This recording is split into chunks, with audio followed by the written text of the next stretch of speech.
Tata cara salat Id. Salat Id dilakukan 2 rakaat dengan 7 kali takbir di rakaat pertama dan 5 kali takbir di rakaat yang kedua. Rincian tahapannya adalah sebagai berikut.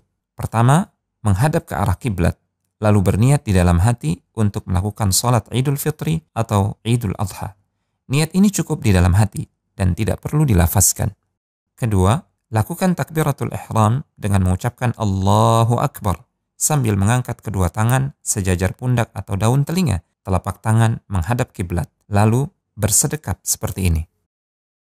Ketiga, bacalah doa istiftah seperti yang biasa dibaca ketika sholat. Keempat, ucapkan takbir Allahu Akbar sebanyak 7 kali. Boleh sambil mengangkat tangan, dan ini adalah pendapat mayoritas ulama. Boleh juga tidak. Takbir dilakukan secara beruntun dengan memberi sedikit waktu jeda di antara takbir.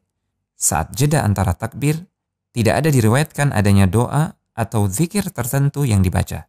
Namun sebagian ulama mengatakan zikir yang dibaca adalah tasbih, tahmid, tahlil, dan takbir. Jika menjadi imam dan tidak membaca bacaan antara jeda, hendaknya tidak membaca rangkaian takbir tersebut dengan cepat.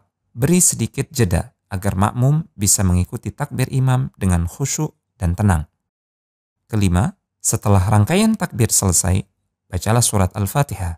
Dilanjutkan dengan membaca surat yang mudah dan sudah dikuasai.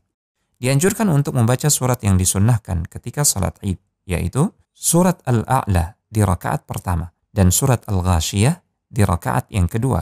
Ini berdasarkan riwayat An-Nu'man bin Bashir radhiyallahu ta'ala anhu. Atau boleh juga surat Qaf di rakaat yang pertama dan surat Al-Qamar di rakaat yang kedua. Ini berdasarkan riwayat Abu Waqid Al-Laythi radhiyallahu ta'ala anhu. Keenam, setelah membaca surat, dilanjutkan dengan ruku, bangkit dari ruku, lalu sujud, duduk di antara 2 sujud, lalu sujud lagi.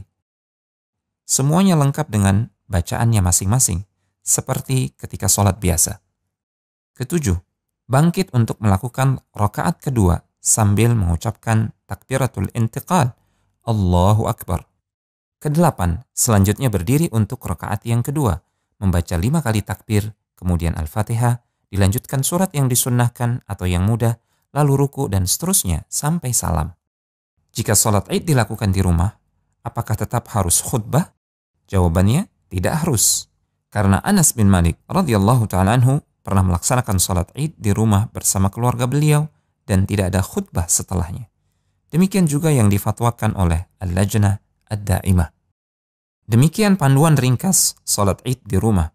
Semoga Allah Subhanahu wa taala memberikan taufik dan semoga Allah Tabaraka wa taala memudahkan kita untuk mengamalkannya.